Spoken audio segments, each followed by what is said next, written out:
Hello, everyone. This is Jay Carpenter with Fahrenheit Advisors. Here with my colleague Ben Shealy, who runs our Charlottesville operation. Experienced CFO, has seen the sites. Wanted to share his views and experiences from 2008, 2009, when he was operating as CFO of a company out in Charlottesville, how to help other leaders get their teams back on the road to recovery. So thanks for being here, Ben. And I guess I'll start with, can you just give us some background on 2008, 2009, and what you were doing then and what you would do now if you were leading a company? Hey, thank you, Jay. I appreciate the questions. 2008, 2009, those were very challenging times, I think, for everyone. Some of the things we did, we really were keen on, I think, reacting decisively and felt that this was just not a short-term event. So the CEO and I both took 50% salary cuts. That wasn't easy. Most of the rest of the people, salary cuts of about 20%. We, of course, reviewed our expenses and made cuts where it was possible. We also delayed and deferred a number of planned projects. And as an early stage pre-revenue pharma, we operated on a mix of private equity and government contracts. And so we really had to switch from equity to convertible debt, and probably needless to say, at lower valuations. And we also put a lot of effort into trying to secure additional government contract work.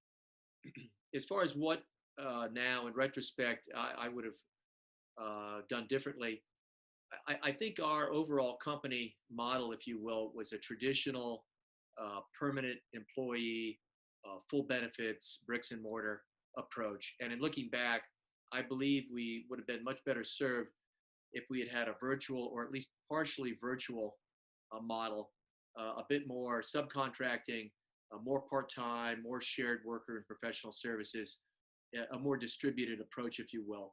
And I think that would have allowed us to be more nimble and also much more cost-effective. There's a delicate balance between technology or science and just what is a feasible and marketable good or service. And I think that highly informed and successful professional money, namely the VCs, private equity, venture debt, they can often bring a lot of dynamism and success to an organization, and a lot of pain sometimes, which is often what's needed, as opposed to, if you will, settling into an extended period of R&D, which sometimes can be inadequately funded or thinly funded. So things become more of a project than a business.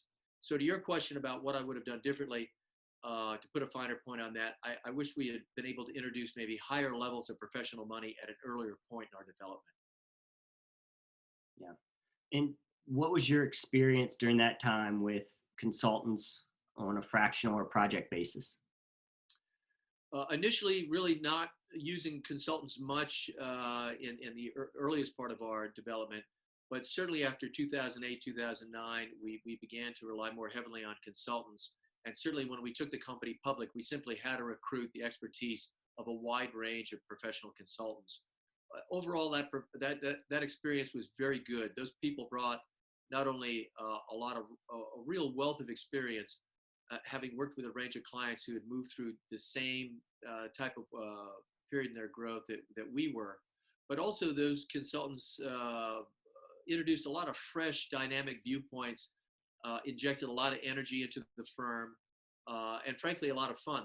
I must admit that on balance, I was somewhat jealous of the wide-ranging experience of a lot of those consultants in terms of the deals that they've been involved in, and the experiences that they had. And that actually, quite frankly, is one of the things that primarily led me to join Fahrenheit. There you have it. Well, again, we appreciate your time, Ben. For Jay Carpenter at Fahrenheit, my colleague Ben Shealy, who is out in the Charlottesville, Central Virginia area, appreciate you coming by. If you have any questions, feel free to reach out. Thanks so much and stay safe out there.